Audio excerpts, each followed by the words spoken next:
नमस्ते। आपको हमारे चैनल शर्मा ऑफिशियल भक्ति में स्वागत है। कार्तिक माह के शुक्ल पक्ष की एकादशी को देवउठनी एकादशी, देवोत्थान एकादशी, देवउठनी, ग्यारस, प्रमोदनी एकादशी आदि नामों से जाना जाता है। इस दिन श्री हरि विष्णु निद्रा से जागते हैं या सुनते हैं। पौराणिक 3 कथाएं।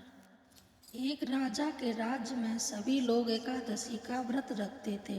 प्रजा तथा नौकर चाकरों से लेकर पशुओं तक को एकादशी के दिन अन्न नहीं दिया जाता था।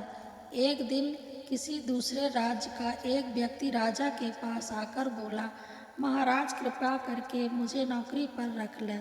तब राजा ने उसके सामने एक शर्त रखी कि ठीक है, रख लेते हैं, किंतु रोज तो तुम्हें खाने को सब कुछ मिलेगा, पर एकादशी को अन्न नहीं मिलेगा।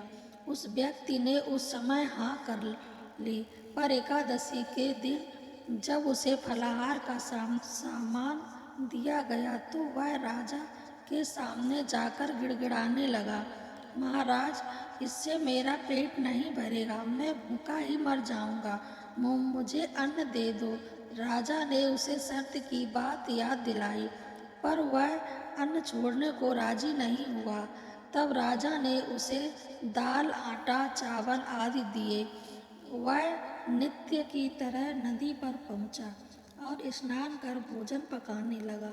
जब भोजन बन गया तो वह भगवान को बुलाने लगा, आओ भगवान, भोजन तैयार है। उसके बुलाने पर पीतांबर धारण किए भगवान चतुर्भुज रूप में आ पहुँचे तथा प्रेम से उसके साथ भोजन करने लगे। भोजन आदि करके भगवान अंतर्ध्यान हो गए तथा वह अपने काम पर चला गया। 15 दिन बाद अगली एकादशी को वह राजा से कहने लगा कि महाराज, मुझे 2 गुना सामान दीजिए। उस दिन मैं तो भूखा ही रह गया। राजा ने कारण पूछा तो उसने बताया कि हमारे साथ भगवान भी खाते हैं, इसलिए हम दोनों के लिए यह सामान पूरा नहीं होता। यह सुनकर राजा को बड़ा आश्चर्य हुआ। वह बोला, मैं नहीं मान सकता कि भगवान तुम्हारे साथ खाते हैं। मैं तो इतना व्रत रखता हूँ, पूजा करता हूँ, पर भगवान ने मुझे कभी दर्शन नहीं दिए। राजा की बात सुनकर वह बोला, महाराज, यदि विश्वास न हो तो साथ चलकर देख लें। राजा एक पेड़ के पीछे छिपकर बैठ गए। उस व्यक्ति ने भोजन बनाया तथा भगवान को शाम तक पुकारता रहा, परंतु भगवान न आए। अंत में उसने कहा, हे भगवान, यदि आप नहीं आए तो मैं नदी में कूदकर प्राण त्याग दूंगा। लेकिन भगवान नहीं आए। तब वह प्राण त्यागने के उद्देश्य से नदी की तरफ बढ़ा। प्राण त्यागने पर उसका दृढ़ इरादा जान शीघ्र ही भगवान ने प्रकट होकर उसे रोक लिया और साथ बैठकर भोजन करने लगे। खा पी कर वे उसे अपने विमान में बैठाकर अपने धाम ले गए। यह देख राजा ने सोचा कि व्रत उपवास से सब तक कोई फायदा नहीं होता जब तक मन शुद्ध न हो। इससे राजा को ज्ञान मिला कि वह मन से व्रत उपवास करने लगा और अंत में स्वर्ग को प्राप्त हुआ। देव प्रबोधिनी एकादशी की दूसरी कथा। एक राजा था, उसके राज्य में प्रजा सुखी थी। एकादशी को कोई भी अन्न नहीं बेचता था, सभी फलाहार करते थे। एक बार भगवान ने राजा की परीक्षा लेनी चाहिए। भगवान ने एक सुंदरी का रूप धारण किया, सड़क पर बैठ गए। तभी राजा उधर से निकला और सुंदरी को देख चकित रह गया। उसने पूछा, हे सुंदरी, तुम कौन हो और इस तरह यहाँ क्यों बैठी हो? तब सुंदर स्त्री बने भगवान बोले, मैं निराश्रिता हूँ, नगर में मेरा कोई जाना पहचाना नहीं है, किससे सहायता मांगूं? राजा उसके रूप पर मोहित हो गया था। वह बोला, तुम मेरे महल में चलकर मेरी रानी बनकर रहो।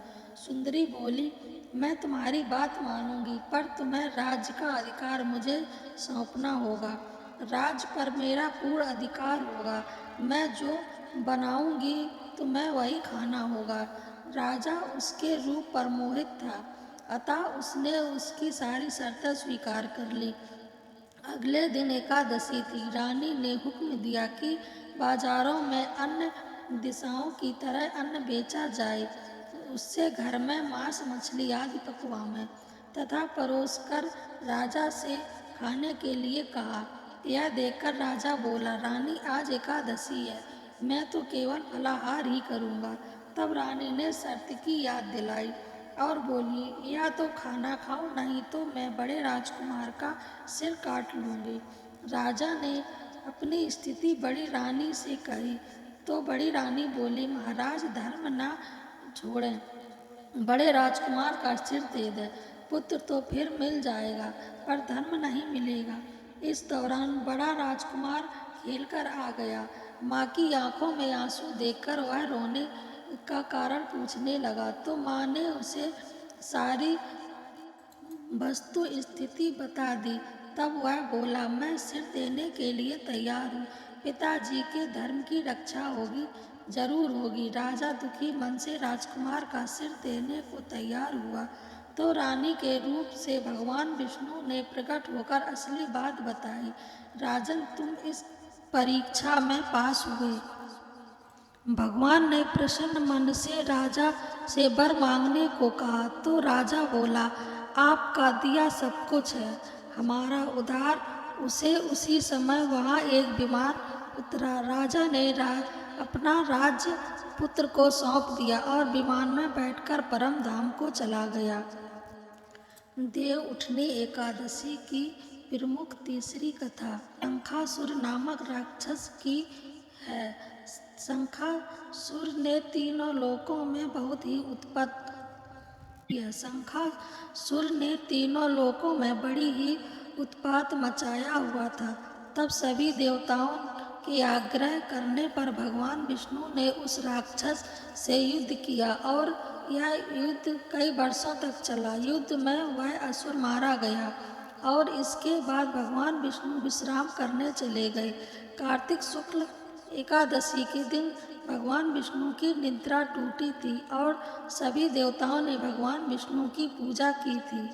शिव पुराण के अनुसार पौराणिक समय में दैत्यों का राजा दंभ हुआ करता था। वह बहुत बड़ा विष्णु भक्त था। कई सालों तक उसने यहाँ संतान नहीं होने के कारण उसने शुक्राचार्य को अपना गुरु बनाकर उनसे श्री कृष्ण मंत्र प्राप्त किया।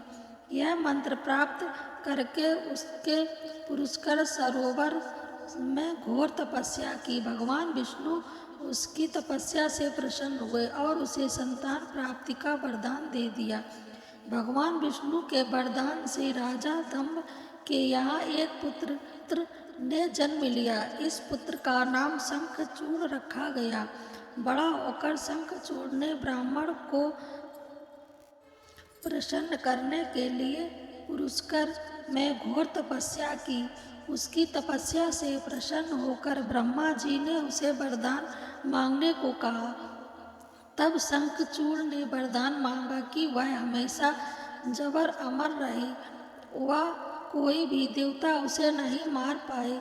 ब्रह्मा जी ने उसे यह वरदान दे दिया और कहा कि वह बर्दी बन जाकर धर्म ध्वज की पुत्री तुलसी जो तपस्या कर रही है उससे विवाह कर ले। शंखचूड़ ने वैसा ही किया और तुलसी के साथ विवाह के बाद सुखपूर्वक रहने लगा।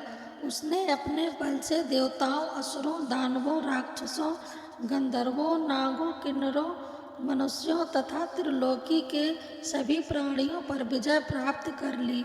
वह भगवान श्री कृष्ण का परम भक्त था। शंखचूड़ के अत्याचारों से सभी देवता परेशान होकर ब्रह्मा जी के पास गए और ब्रह्मा जी उन्हें भगवान विष्णु के पास ले गए। भगवान विष्णु ने कहा कि शंखचूड़ की मृत्यु भगवान शिव के त्रिशूल से ही होगी, अतः आप उसके पास जाएं। भगवान शिव ने चित्रनाथ नामक गण को अपना दूत बनाकर शंखचूड़ के पास भेजा। चित्ररथ ने शंखचूड़ को समझाया कि वह देवताओं को उनका राज्य लौटा दें, परंतु शंखचूड़ ने मना कर दिया। और कहा कि वह महेश्वर से युद्ध करना चाहता है। भगवान शिव को जब यह बात पता चली तो वे युद्ध के लिए अपनी सेना लेकर निकल पड़े। इस तरह देवता और दानवों में घमासान युद्ध हुआ, परंतु ब्रह्मा जी के वरदान के कारण शंखचूड़ को देवता नहीं हरा पाए। भगवान शिव ने शंखचूड़ का वध करने के लिए जैसे ही अपना त्रिशूल उठाया तभी आकाशवाणी हुई कि जब तक शंखचूड़ के हाथ में श्री हरि का कवच है और उसकी पत्नी का शक्तिवत्व अखंडित है तब तक वह उसका वध असंभव है। आकाशवाणी सुनकर भगवान विष्णु युद्ध ब्राह्मण का रूप धारण कर शंखचूड़ के पास गए और उससे श्री हरि कवच दान में मांग लिया। शंखचूड़ ने वह कवच बिना किसी संकोच के दान कर दिया। इसके बाद भगवान विष्णु शंखचूड़ का रूप बनाकर तुलसी के पास गए। शंखचूड़ रूपी भगवान विष्णु ने तुलसी के महल के द्वार पर जाकर अपनी विजय होने की सूचना दी। यह सुनकर तुलसी बहुत प्रसन्न हुई और पति रूप में आए भगवान का पूजन किया, वह रमण किया। ऐसा करते ही तुलसी का सतीत्व अखंडित हो गया और भगवान शिव ने युद्ध में अपने त्रिशूल से शंखचूड़ का वध कर दिया। तब तुलसी को पता चला कि वे उनके पति नहीं हैं बल्कि वे तो भगवान विष्णु हैं। क्रोध में आकर तुलसी ने कहा कि आपने छल पूर्वक मेरा धर्म भ्रष्ट किया है और मेरे पति को मार डाला, अतः मैं आपको श्राप देती हूँ कि आप असर होकर धरती पर रहें। तब भगवान विष्णु ने कहा, देवी तुम मेरे लिए भारतवर्ष में रहकर बहुत दिनों तक तपस्या कर चुकी हो। तुम्हारा यह शरीर नदी रूप में बहकर गंडकी नामक नदी के रूप में प्रसिद्ध होगा। तुम पुरुषों में श्रेष्ठ तुलसी का वृक्ष बन जाओगी और सदा मेरे साथ रहोगी। तुम्हारे श्राप को सत्य करने के लिए मैं शालिग्राम बनकर रहूँगा। गढ़ नदी के तट पर मेरा वास होगा। देव प्रबोधिनी एकादशी के दिन भगवान शालिग्राम व तुलसी का विवाह संपन्न कर मांगलिक कार्य का आरंभ किया जाता है। हिंदू धर्म मान्यता के अनुसार इस दिन तुलसी शालिग्राम विवाह करने के अपार पुण्य प्राप्त होता है। आपको ये कथा कैसी लगी कमेंट बॉक्स में अवश्य बताएं और मेरे चैनल को सब्सक्राइब जरूर कर लें। धन्यवाद।